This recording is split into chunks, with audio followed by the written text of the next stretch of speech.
تاجدار ختم نبوت، اور محبت سے تاجدار ختم نبوت، اور محبت سے تاجدار ختم نبوت۔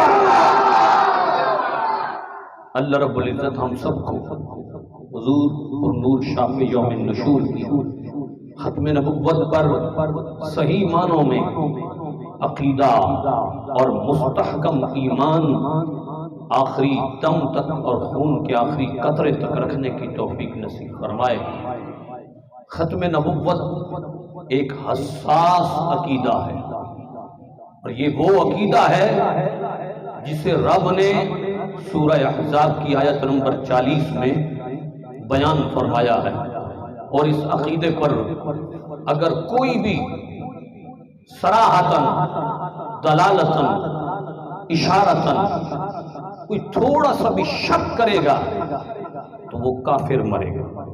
کیوں؟ اس لیے کہ ختم نبوت کا تاج تیرے اور میرے لجپال صاحب معراج حضرت سید الانبیاء محبوب کبریا محمد مصطفیٰ علیہ تحیت والثناء کی ذات بابرکات کی ذات پر سجایا گیا ہے، اور تاج ختم نبوت یہ وہ تاج ہے کہ سرکار نے فرمایا ان الرسالۃ والنبوۃ قد انقطعت فلا رسول بعدی ولا نبی۔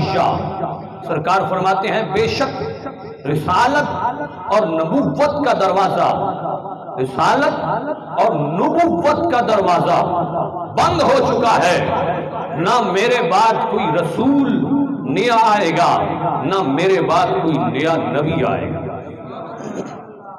اب اس بات پہ ہمیں عقیدہ رکھنا فرض ہے۔ یارو نماز 5 وقت کی فرض ہے، روزہ سال میں 1 مہینہ فرض ہے، حج صاحب استطاعت پر فرض ہے، سنت کے ساتھ محبت کرنے والا سنت کے ساتھ محبت کرتا ہے، واجب رات میں 1 دفعہ ہوتا ہے، لیکن یاد رکھنا ہر گھڑی، ہر سانس، ہر لہجہ، ہر لمحہ، ہر منٹ، ہر سیکنڈ، ہر ہفتہ، ہر مہینہ، ہر سال، ہر گھنٹہ ایک ایسا بھی فرض ہے جو انسان کے کاندھوں سے اترتا نہیں ہے۔ وہ فرض کیا ہے جو لمحہ لمحہ انسان کو حساسیت دلا رہا ہے؟ وہ فرض ختم نبوت کی پہراداری کا فرض ہے۔ یہ ایسا فرض ہے کہ نماز بھی بعد میں رہ جاتی ہے، روزہ بھی بعد میں رہ جاتا ہے۔ جب تک تاجدار ختم نبوت پر کامل ایمان نہ ہو، نہ روزہ قبول ہوتا ہے، نہ حج قبول ہوتا ہے، نہ زکوٰۃ قبول ہوتی ہے، نہ صدقہ و خیرات قبول ہوتے ہیں۔ اگر ختم نبوت پر عقیدہ مضبوط ہو تو پھر انسان کے لیے ہر چھوٹا سے چھوٹا عمل بخشش کا سبب بن جاتا ہے۔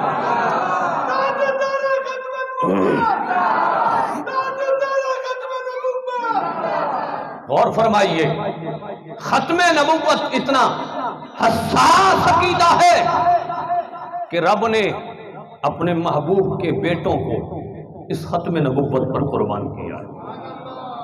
سرکار کے بیٹے بچپن میں وفات کیوں پائی ہے؟ علماء نے اس حساس مسئلے پر گفتگو فرمائی ہے۔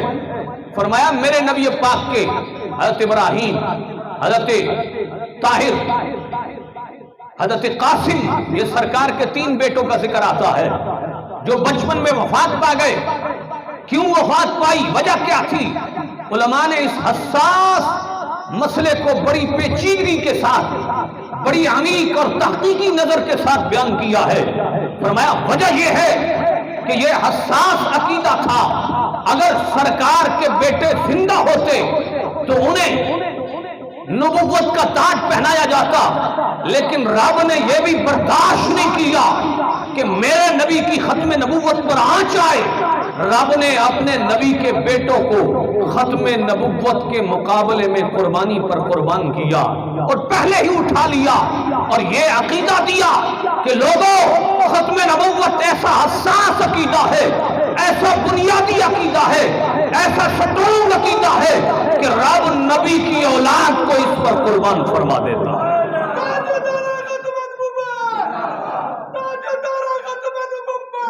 اللہ اکبر. اب غور فرمائیے، ختم نبوت وہ عقیدہ ہے جس کے اوپر کمپرومائز کا شک بھی کرنا انسان کافر ہو جاتا ہے. حضرت امام ابو حنیفہ نعمان بن ثابت، جن کے ہم مقلد ہیں، ہم حنفی کہلاتے ہیں، آپ کی فقہ کے ماننے والے ہیں، آپ کی فقہ کے تابع دار ہیں. کون امام ابو حنیفہ؟ سیدی داتا علی حجویری، ماہر اجمیری. آپ فرماتے ہیں کشف المحجوب کے اندر کہ میں نے خواب میں دیکھا میرے نبی پاک نے ایک بوڑھے آدمی کو ہاتھوں پہ اٹھایا ہوا ہے. میں نے توجہ سے دیکھا تو وہ کوئی عام شخص نہیں تھا، وہ سراج الامہ امام الائمہ حضرت حضور سید نعمان بن ثابت رحمت اللہ تعالی علیہ تھے. نبی پاک نے فرمایا اے عثمان علی حجویری، جانتے ہو میں نے کس کو ہاتھوں پہ اٹھایا ہوا ہے؟ فرمایا اے داتا علی حجویری، یہ تیرا بھی امام ہے اور میری ساری امت کا بھی امام ہے. جس کو میرے نبی نے ہاتھوں پہ اٹھایا ہے، اگر کسی کے ہاتھوں میں بندہ ہو تو بڑا مضبوط ہوتا ہے، اور جسے ید اللہ کے ہاتھوں میں گودی مل جائے اور سرکار جسے اٹھائیں، اس امام ابو الحنیفہ سراج الامہ کا کیا عالم ہوگا. سرکار نے فرمایا اے عثمان علی حجویری، یہ تیرا بھی امام ہے اور میری ساری امت کا بھی امام ہے. ختم نبوت کا حساس عقیدہ جب آپ کے سامنے رکھا گیا. میرے امام ابو حنیفہ نعمان بن ثابت، ابو حنیفہ آپ کی کنیت ہے، اصل نام ہے نعمان، ثابت کے بیٹے ہیں، اس لیے کہا جاتا ہے نعمان بن ثابت رضی اللہ تعالیٰ عنہ. نعمان بن ثابت، ان کے بارے میں میرے نبی پاک نے حدیث بیان کی تھی. آپ نے فرمایا تھا کہ فارس کے اندر ایک ستارہ طلوع ہوگا، چاہے علم سریا پر بھی پہنچ جائے تو وہاں سے کھینچ کر میری امت کی طرف لائے گا اور ساری کائنات میں میرے علم کو پھیلائے گا. علماء نے فرمایا فارس سے طلوع ہونے والا ستارہ نعمان بن ثابت تھا. امام ابو حنیفہ تھا جو اٹھے تو اتنا بڑا علم دیا کہ 5 لاکھ مسائل امت مصطفیٰ کو عطا فرمایا. وہ نعمان بن ثابت رضی اللہ تعالیٰ. آپ کے سامنے ایک بندہ ہے، اس نے کہا حضور فلاں بستی کے اندر، توجہ فرمائیے گا، فلاں بستی کے اندر ایک بندے نے نبوت کا دعویٰ کیا ہے، میں اس سے جا کے پوچھنا چاہتا ہوں تو نے جو دعویٰ کیا ہے تیرے پاس دلیل کیا ہے، تو نے کون سا معجزہ دکھانا ہے؟ امام ابو حنیفہ نے فرمایا خبردار. وہ پریشان ہو گیا. آپ نے فرمایا خبردار، نہیں جانا. حضور میں اس سے پوچھوں گا اس نے دعویٰ کیوں کیا ہے. آپ نے فرمایا خبردار، یہ بھی نہیں پوچھنا. حیران ہو گیا بندہ، کہا حضور اتنا حساس مسئلہ ہے آپ روک رہے ہیں. آپ نے فرمایا کوئی بندہ، توجہ کیجئے گا، اگر نبوت کا جھوٹا دعویٰ کرے اور سامنے والا اس سے کوئی دلیل مانگے تو دلیل مانگنے والا بھی کافر ہو جائے گا. کیوں؟ اس لیے کہ اس نے اس کی نبوت کے دعوے پر دلیل مانگی ہے. فرمایا میرے نبی کے ختم نبوت کے تاج پہننے کے بعد کسی سے نبوت پر دلیل مانگنی بھی کفر ہے. اگر کوئی دلیل مانے گا اور دلیل مانگے گا تو وہ بھی کافر ہو جائے گا. اللہ اکبر.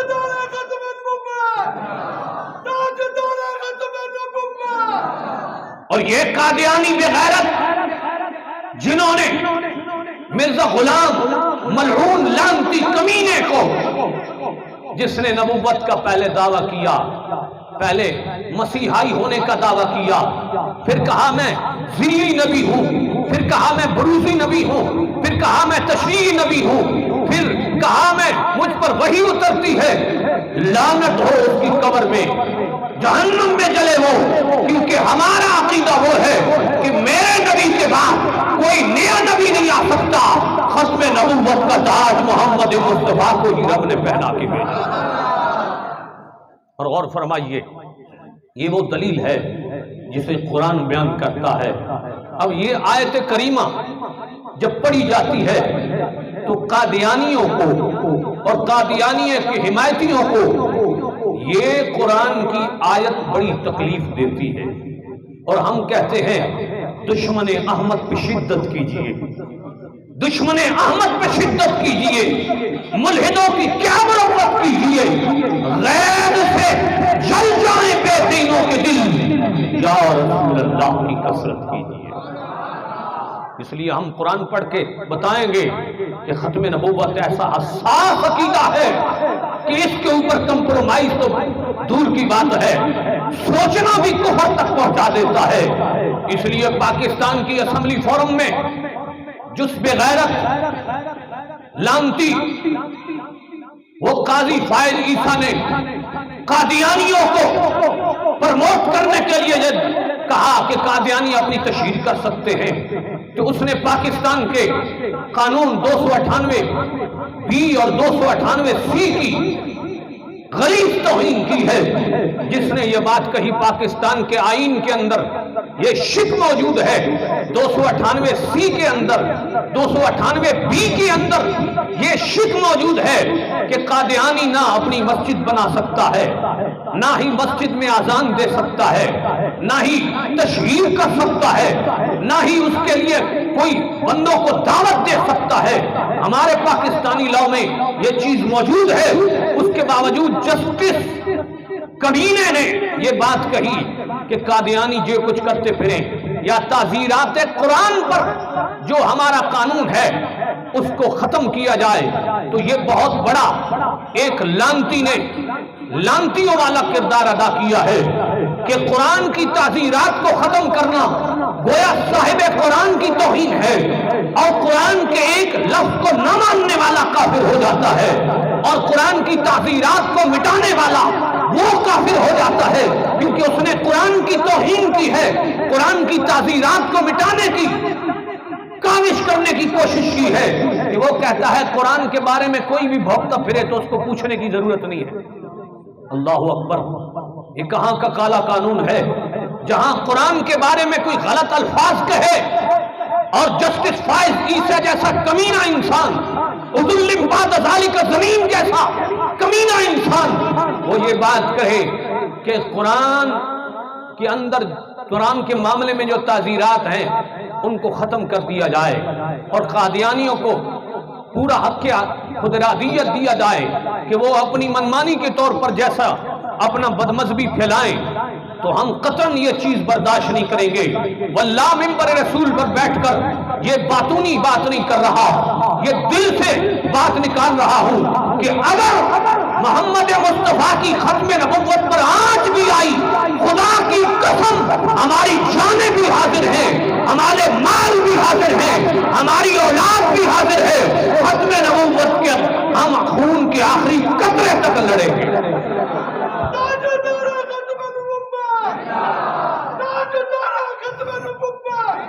میرے سیدی اعلیٰ حضرت عظیم البرکت مجدد دین ملت امام الشاہ عمر رضا خان فاضل بریلوی فتاوی رضویہ کی 15ویں جلد کے اندر تخریج شدہ جو ہے اس کا صفحہ 701 پر ایک روایت لائے۔ اس روایت کو حضرت علی المرتضیٰ شیر خدا کرم اللہ وجہ الاسنا میرے بابا نے بیان فرمائی۔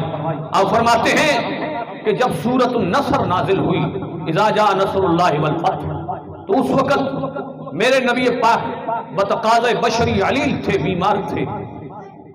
سرکار نے فرمایا اے علی ممبر لگواؤ، ممبر لگوایا گیا۔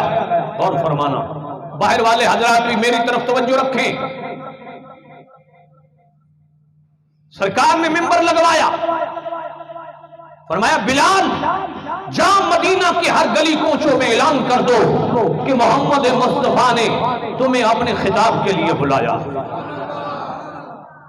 صحابہ نے کہا عجب بات ہو رہی ہے، پہلا ایسا کوئی چانس نہیں ہوا کہ میرے نبی پاک نے اس حالت میں امت کو خطاب کے لیے بلایا ہو، یہ عجب معاملہ ہے۔ حضرت بلال نے صدا دی اے مدینے والو، محمد مصطفیٰ کا بلاوا آیا ہے، آ جاؤ در مصطفیٰ پر، آ جاؤ مسجد نبوی میں، کیا مرد کیا بوڑھے کیا عورتیں کیا بچے۔ علی المرتضیٰ فرماتے ہیں اگر کوئی عورت آٹا گوندھ رہی تھی اس نے آٹا وہیں رکھ دیا، کوئی بچے کو دودھ پلا رہی تھی اس نے دودھ پلانا چھوڑ دیا، بچوں کو لے کر بوڑھوں کو لے کر عورتیں مرد سارے گھروں کو کواڑ بند کرنے کی بجائے گھروں کے دروازے کھلے کے کھلے رہ گئے، ہر طرف سے صدا آ رہی ہے محمد مصطفیٰ نے بلایا، سرکار نے بلایا، اللہ سرکار نے بلایا ہے، میرے نبی نے بلایا ہے۔ بڑے دن ہو گئے مدینہ والوں نے چہرے والضحیٰ نہیں دیکھا تھا، بڑے دن ہو گئے واللیل کی زلفوں کی زیارت سے محروم تھے، بڑے دن ہو گئے آزاد کی آنکھوں کی زیارت نہیں ہو رہی تھی، بڑے دن ہو گئے علم نشرہ کا سینہ انہوں نے نہیں دیکھا تھا، بڑے دن ہو گئے ید اللہ کے ہاتھوں کی زیارت نہیں ہوئی تھی۔ لوگ کشاں کشاں دوڑتے ہوئے جس حالت میں تھے، مرد عورتیں بچے بوڑھے سارے دوڑ کر مسجد نبوی میں داخل ہو گئے۔ فرمایا چند لمحے گزرے تھے کہ مسجد نبوی کھچا کھچ بھر گئی، کوئی بھی مدینہ میں ایسا نہ رہا جو گھر سے نکل کر مدینہ کی مسجد میں نہ آیا ہو۔ فرمایا عجیب سما تھا، عجیب منظر تھا کہ میرے نبی پاک اس حالت میں کون سا خطاب کرنے والے ہیں۔ آپ اس حالت میں آئے، حضرت علی المرتضیٰ نے ایک جانب سے پکڑا ہوا ہے، حضرت عمر فاروق نے ایک جانب سے پکڑا ہوا ہے، میرے نبی پاک منبر پر جلوہ افروز ہوئے۔ آپ نے منبر پر بیٹھ کر سب سے پہلے یہ خطبہ دیا، حمد و ثنا کے بعد فرمایا آنا محمد، فرمایا لوگوں جان لو آنا محمد، میں محمد ہوں، میں محمد ہوں۔ اب یہ بات مدینہ کے ہر بچے کو پتا ہے کہ نبی آخر الزمان محمد مصطفیٰ کا ہی نام ہے، لیکن سرکار نے فرمایا انا محمد ابن عبداللہ عبد المطلب، فرمایا لوگوں میں محمد ہوں، عبداللہ کا بیٹا ہوں، عبد المطلب کا پوتا ہوں۔ فرمایا میں ہاشمی ہوں، الہاشمی العربی الحرمی المکی۔ سرکار نے یہ خطاب کیا، چھوٹا سا خطبہ تھا، میرے نبی پاک نے فرمایا لوگوں میں محمد ہوں، عبداللہ کا بیٹا ہوں، عبد المطلب کا پوتا ہوں، میں ہاشمی ہوں، میں مکی ہوں، میں حرمی ہوں، حرم مدینہ میرے وجہ سے بنا ہے۔ فرمایا یاد رکھو یہ میرا آخری اعلان ہے، لا نبی بعدی، میرے بعد کوئی نبی نہیں ہوگا، تاجدار ختم نبوت۔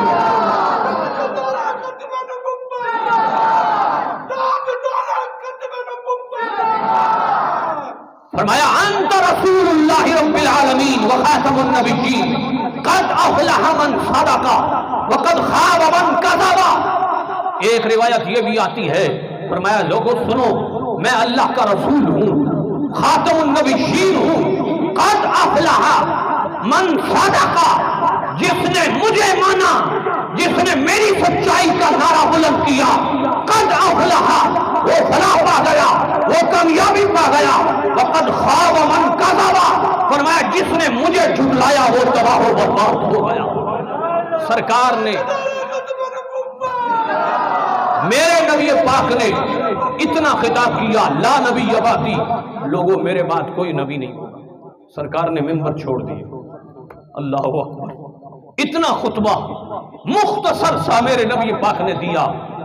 علی پاک فرماتے ہیں 3 دن بعد میرے نبی پاک کا وصال ہو گیا۔ سرکار کا آخری خطبہ بھی یہی تھا، سرکار نے فرمایا تھا لا نبی بعدی، اور یہ بتایا تھا اے لوگوں یاد رکھنا میرے بعد کئی جھوٹے نبی آئیں گے، کذاب آئیں گے، دجال آئیں گے، یزعمون نبی، اپنے گمان میں یہ کہیں گے کہ ہم نبی ہیں۔ سرکار نے فرمایا انا خاتم النبیین لا نبی بعدی، فرمایا میں آخری نبی ہوں، میرے بعد کوئی نیا نبی نہیں آئے۔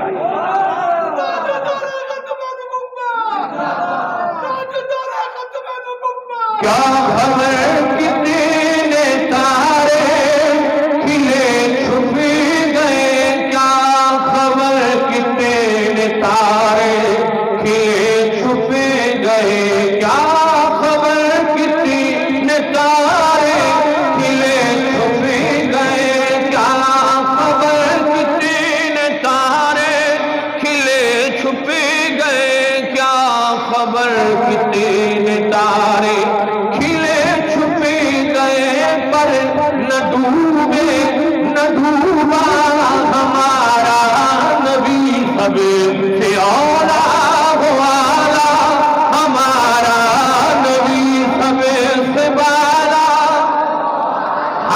جا کر اظہار کیجیے سب سے اولا والا ہمارا نبی، سب سے بالا والا ہمارا نبی، اپنے مولا کا پیارا ہمارا نبی، جو عالم کا دولا ہمارا نبی، کرن بدلی رسولوں کی ہوتی رہی، کرن بدلی رسولوں کی ہوتی رہی، کرن بدلی رسولوں کی ہوتی رہی، چاند بدلی سے نکلا ہمارا نبی، چاند بدلی،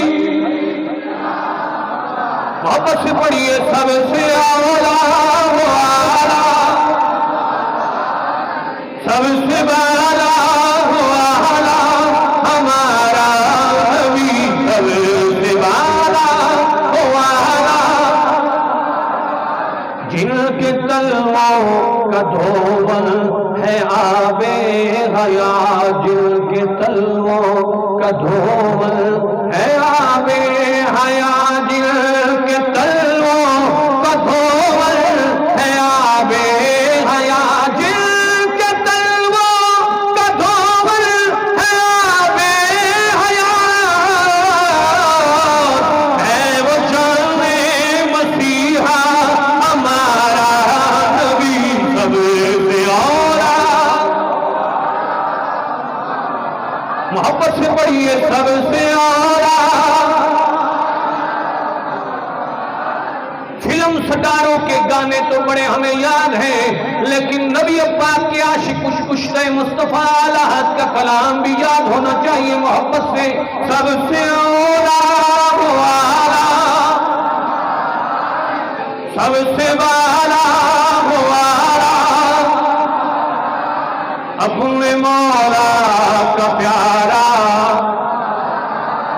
غور فرمائیے حضرت زید بن حارثہ میرے نبی پاک کے دربار میں آئے، غور کرنا کیسے آئے، منڈی میں بکے، حکیم بن خزیم نے خریدا، اما خدیجہ الکبریٰ کے حوالے کیا، آپ نے حضرت زید کو نبی پاک کے دربار میں پیش کر دیا، زید چھوٹے سے تھے، میرے نبی پاک کے دربار میں آ گئے، حضرت زید نے کافی زندگی میرے نبی پاک کے نبوت کے سائے میں گزاری، حضرت زید رضی اللہ تعالیٰ عنہ، اور کرنا ایک دن حضرت زید اپنے نبی پاک کے سامنے بیٹھے ہیں، اچانک خاندان والے آ گئے، حضرت زید کے بارے میں پوچھنے لگ گئے، اے نبی آخر الزمان، آپ کے پاس ایک بچہ ہے جس کا نام زید ہے، میرے نبی پاک نے پوچھا من ہؤلاء یا زید، اے زید یہ کون لوگ ہیں جو تیرا پوچھ رہے ہیں؟ عرض کی یا رسول اللہ ھذا ابی وھذا عمی وھذا اخی وھؤلاء عشیرتی، یا رسول اللہ ایک میرا باپ ہے، ایک میرا چچا ہے، ایک میرا بھائی ہے، دوسرے لوگ میرے خاندان والے ہیں۔ حضرت زید اٹھ کے نہیں ملے، نبی پاک کی گودی مبارکہ کے ساتھ اپنا ہاتھ رکھ کے بیٹھے رہے، کیوں؟ اس لیے جسے مل گیا کملی والے قدم، اسے تو جہاں کا خزانہ ملا ہے، بھلا باغ جنت کو وہ کیا کرے گا، مدینے میں جس کو ٹھکانہ ملا۔ حضرت زید نے ایمان قبول کیا ہے، باپ بھائی چچا نے ایمان ابھی قبول نہیں کیا۔ صحابی کی غیرت کیا ہے؟ فرمایا ایمان کی حالت میں بھائی مان اگر سامنے باپ بھی کھڑا ہو اس کا اٹھ کو نہ ملنا صحابی کی سنت ہے۔ میرے نبی پاک نے فرمایا زید اٹھ اور اپنے باپ کو مل۔ اب میرے نبی پاک کا حکم آ گیا تو سرکار کے حکم پر اٹھے، انہوں نے عرض کی یا رسول اللہ یہ ہمارا بیٹا ہے، اگر آپ چاہیں جتنا مال لینا چاہیں لے لیں، ہمارے ساتھ سے بھیج دیں۔ سرکار نے پوچھا زید بتا، یہ ڈیمانڈ کر رہے ہیں کہ جتنا مال لینا ہے لے لو، زید کو میرے ساتھ بھیج دو۔ میرے نبی پاک نے فیصلہ فرمایا زید خوشی سے جانا چاہے تو اجازت ہے۔ اب زید میرے نبی پاک کے سامنے ہے، توجہ میری طرف رکھیے گا باہر والے اندر والے۔ حضرت زید نیچے دیکھتے ہیں، پھر چہرہ والضحیٰ کو دیکھتے ہیں، نیچے دیکھتے ہیں، پھر چہرہ والضحیٰ کو دیکھتے ہیں، نیچے دیکھتے ہیں، پھر چہرہ والضحیٰ کو دیکھتے ہیں۔ سرکار نے فرمایا زید تیرا باپ آیا ہے، تیرا بھائی آیا ہے، تیرا چچا آیا ہے۔ زید کا جواب سنیے گا، دل مچل جائے گا۔ عرض کی یا رسول اللہ خدا کی قسم میرے باپ بھی آپ ہیں، میرے چچا بھی آپ ہیں۔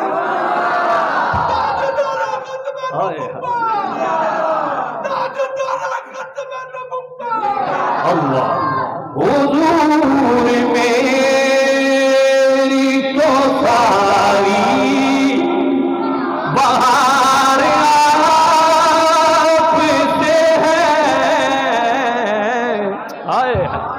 محبت سے بولیے جا سوڑا زید تیرا باپ بیٹھا ہے، گویا عرض کرتے ہیں حضور میری تو ساری بہار آپ سے ہے، حضور میری تو ساری بہار آپ سے ہے، میں بے قرار تھا، میرا قرار آپ سے ہے، حضور میری تو ساری بہار آپ سے ہے، میں بے قرار تھا، میرا قرار آپ سے ہے۔ میرے نبی پاک نے فرمایا ایک وعدہ کرواؤں گا، اگر کر چکے تو میں اجازت دوں گا۔ وعدہ کیا ہے؟ نبی پاک نے فرمایا ان تشہدوا ان لا الہ الا اللہ وانی خاتم انبیائہ ورسولہ، فرمایا اس بات کو گواہی دو کہ اللہ کے علاوہ کوئی وحدہ لا شریک نہیں ہے، اور مجھے اللہ رب العزت نے ختم نبوت کا تاج پہنایا ہے۔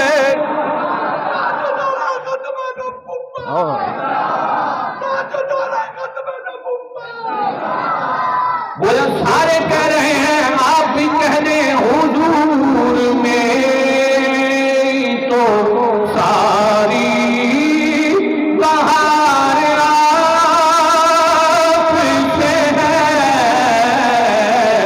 میں بے قرار تھا، میرا قرار آپ۔ اللہ ہمارا کلام قبول فرمائے۔